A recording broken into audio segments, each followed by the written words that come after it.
Hi guys, welcome to Mendoza Makes. I'm Michelle Mendoza and today we're making cast iron skillet pizza. So this pizza was like one of the first things that I taught myself how to make and then made up my own recipe for it. I remember sitting on the couch watching Brad Leone on It's Alive.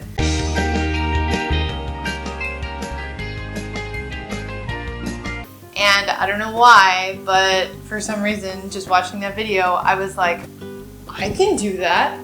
I'm gonna go do that. But he didn't really give like an actual recipe in the video, so I just made it up. And over the last year, I've been fine-tuning the dough and the sauce and like which toppings I put on. I've been fine-tuning all of these things and making it over and over and over and over and over again, and it's turned into a really cool recipe of my own creation that I'm pretty proud of, and it's really tasty. So I wanted to share with you guys how to make cast iron skillet pizza and the recipe that I came up with. I've said before on this channel that using fresh whole ingredients is much better than using pre-packaged ingredients from the grocery store. So I shred my own cheese. You should use low moisture mozzarella.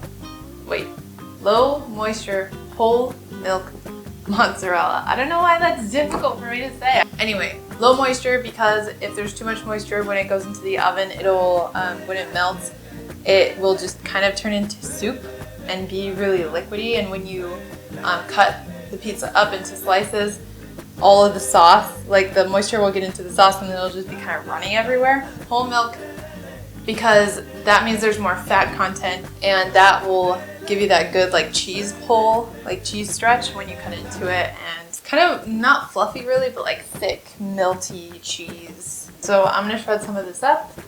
I use this KitchenAid attachment to shred up all the cheese. Honestly, if I had to do this by hand, I probably would be less inclined to buy the blocks like this. It also comes with like other attachments that I use for making potato chips, and I use it for hash browns in the morning all the time. It just makes life a lot easier. If you don't have one, get one! So I'm gonna do, like, this is all I'm gonna do of the pepper jack. I'm gonna do a lot more of the mozzarella because we're gonna use that on both pizzas.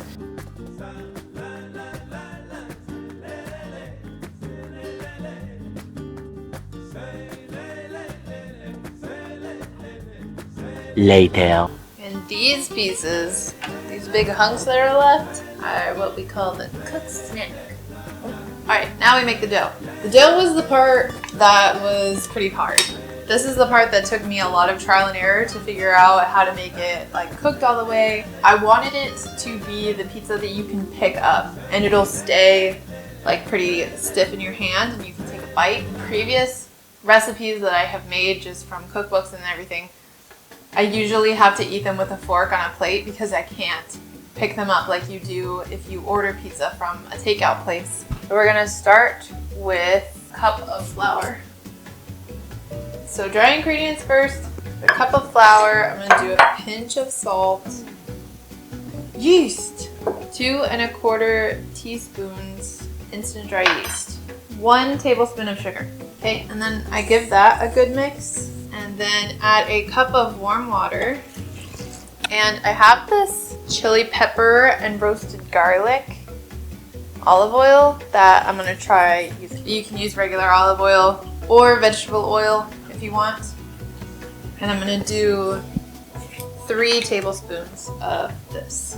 I haven't tried it with this like flavored oil yet, but I'm hoping it'll give it a little bit of spice. I put red pepper in my marinara sauce, so I think it'll kind of go together.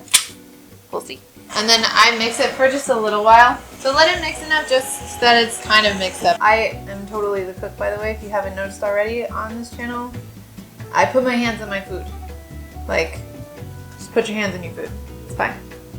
Then we are going to add the rest of the flour. So I'm gonna add, and then I'm gonna let this knead the dough for me for about 10 minutes.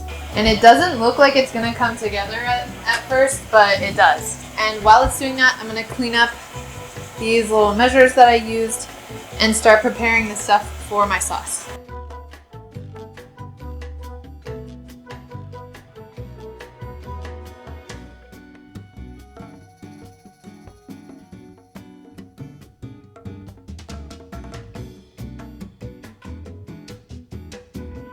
See how in the bottom it's kind of like shaggy dough? That's what I was going for. So if you're gonna make this, it will come together. You don't need to add extra water. It'll do its thing. Just trust me. One of the mistakes I made one time was adding water at this point because I thought, oh crap, it's not coming together. It needs more moisture. And so I thought if I add more water, it'll kind of be like glue and help it hold together. That was a big mistake. It was not good. And it ruined the dough. So, patience. See, the dough has now started to come together and it's no longer shaggy at the bottom. So we're just gonna keep letting it knead the dough for us until it'll become a nice smooth ball. And that's how you know it's done. In the meantime, I'm gonna chop up a yellow onion and some garlic for the sauce.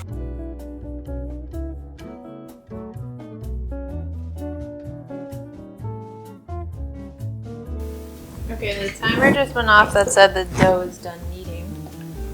I'm gonna add some oil to the bowl, just so that as it rises, it doesn't stick. And plop it in there. Then I'm gonna cover it and put it in the fridge for 30 minutes. So for the sauce, I am going to use the onion that we shredded up, the oregano that we chopped. I'm going to chop up this garlic further before I use it, but garlic, San Marzano, tomatoes. I get the crushed ones because otherwise I'm going to either mash them or blend them anyway, so it's kind of already done for me. But the San Marzano ones make a huge difference. I started just trying regular diced tomatoes from the grocery store and it was not as good, so those make a difference. Salt, red pepper, and some olive oil. So I'm going to add a little bit of the olive oil to the onion. And I'm just going to let the onion cook down until it's translucent before I add the garlic. It's okay if the onion browns. I'm not really trying to make it brown. I'm just trying to cook it down until it's soft and translucent. So I'm going to add the garlic. And the garlic I cook until I can smell garlic. It doesn't take very long, maybe like not even a minute sometimes. I can smell it now, so I'm gonna add the tomato. Some salt. And I'm also gonna add some of our oregano. And I like my marinara to have a bit of a zing to it, a little bit of spice, so I put red pepper. You don't have to put red pepper if you don't want that. If you want it more spicy, add more red pepper. If you want it less spicy, add less. Some fresh ground pepper. And then I'm just gonna let this, I'm gonna cover it and let it simmer on low for 20-ish minutes, which is usually around the time that the dough is ready, so it usually works out pretty well. With the little bit of leftover oregano that's in here, I'm gonna add some of this olive oil to that. And then I'm gonna mix it up and brush the crust of the pizza with it before it goes in the oven. That helps it not stick to the cast iron pan and also gives it kind of a crusty flavor on the outside on the crust. So while I'm waiting for the sauce and the dough and to start putting everything together, I'm gonna prepare my cast iron pan. The dough makes enough for 2 small pizzas. These are like 10-inch skillets. So I can make 2 of these, or like I said, you can make one and then saran wrap the other half of the dough to use for later, because it keeps in the fridge for about 2 to 3 days.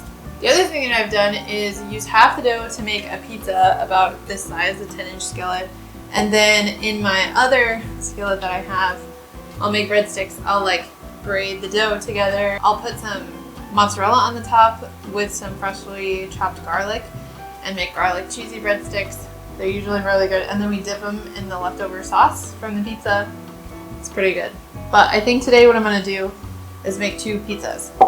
The other thing that I do sometimes is use this giant beast. I have to do like a deep squat to put this in the oven because it's very heavy, and it's even heavier when it's loaded with pizza. but I mean, you get so much more pizza out of it. I'll put a link for all the cast iron pans in the description if you guys want to have a look.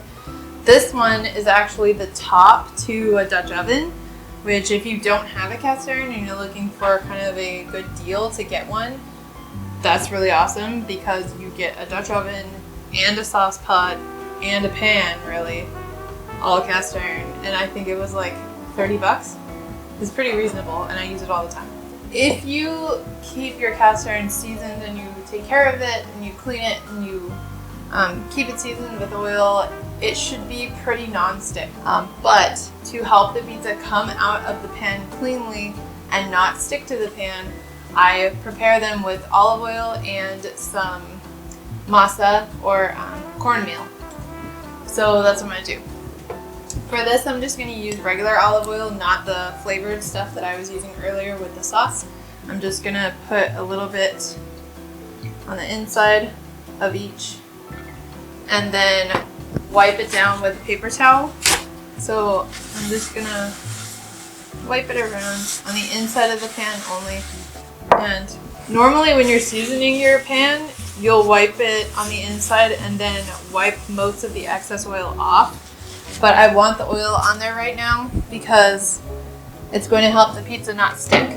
And then you can use cornmeal. You just sprinkle some on the bottom and the sides. It just helps it come off cleanly. And this is something, a little like tip, trick, whatever, that I took away from that video that Brad Leone did. He put masa on his and I was like, oh, that'll help it not stick. That's a good idea. So I've been doing that pretty much every time. And like the cornmeal on the bottom gets kind of toasty. So it gives it a little bit of texture and a little bit of toasty, roasty flavor too. The dough's ready. The dough is ready. It's risen. See how nice and soft it is. So punch down your dough to get the gases out. And then I'm going to lightly flour this. You don't need very much, just a little bit. It's not very sticky. Use my bench scraper and cut it in half because we're making 2 pizzas. I'm gonna set one to the side. And you can use a rolling pin to roll it out into the circle shape, or you can use your hands. Since I'm making 2, I'll show you both. You can do it a couple different ways.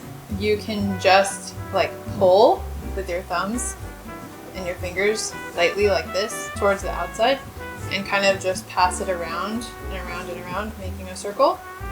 Or you can put it on your knuckles like this and like kind of shake it so that the weight of the dough pulls it down and therefore like away and stretches it out, and just pass it between your hands. And I'm just spreading it out until it's to about the size of my pan, and then I'm going to grab my pan and put it in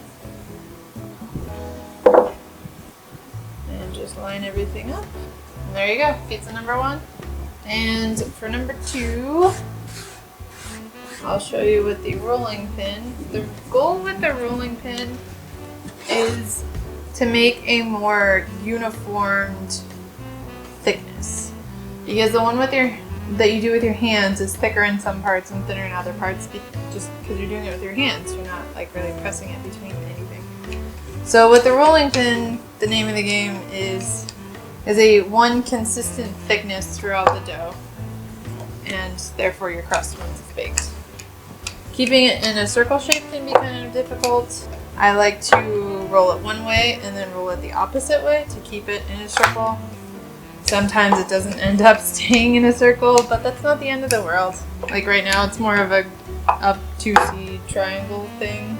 So see, this one is much more flat and uniform than the other one was that we did with our hands. But I'm kind of going to do the same thing where I pick this up and then just kind of form it to the pan.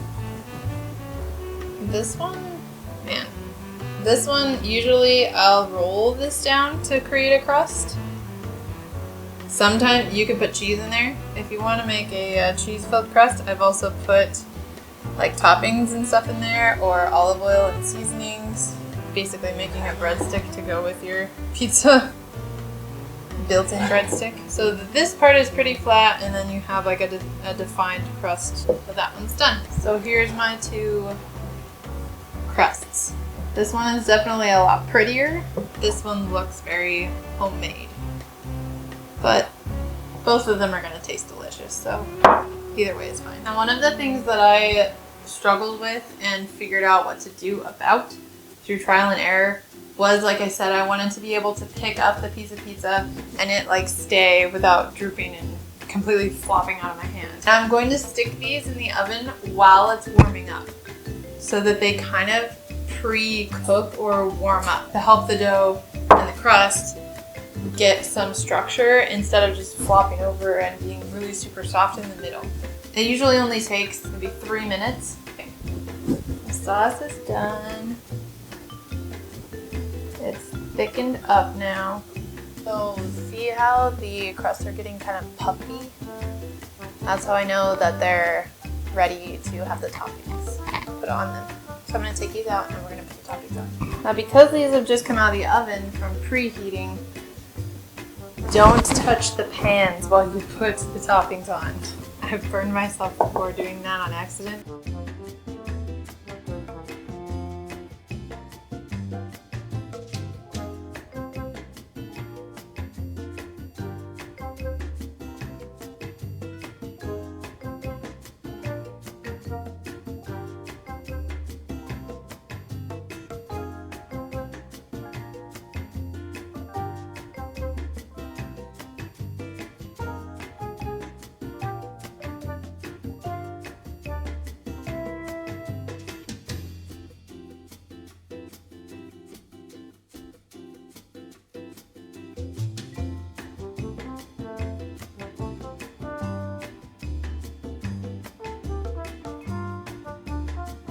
So there's our pizzas. Now I'm gonna put it in the oven for 17 minutes at 450 degrees Fahrenheit.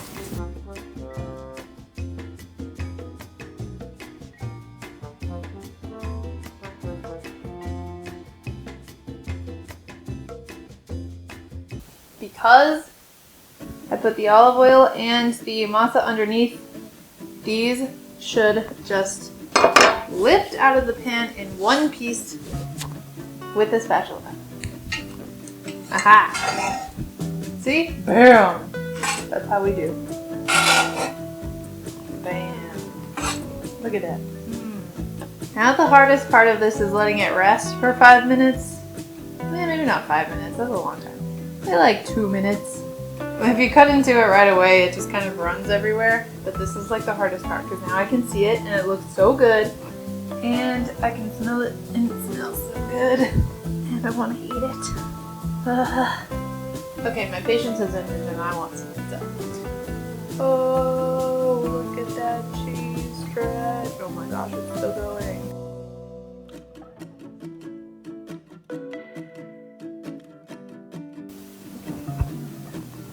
See, this is the like stringy cheese pull that you get when you shred your own cheese. Time to try. Oh, hot. I mean, I know I'm gonna like it because I made it. Like, I made the recipe and I've made it a billion times by now. If you try this recipe, let me know in the comments how you like it because I'm pretty proud of it. It's something that I made all on my own. I don't know, I'm pretty proud of it. Let me know if you try it and if you like it.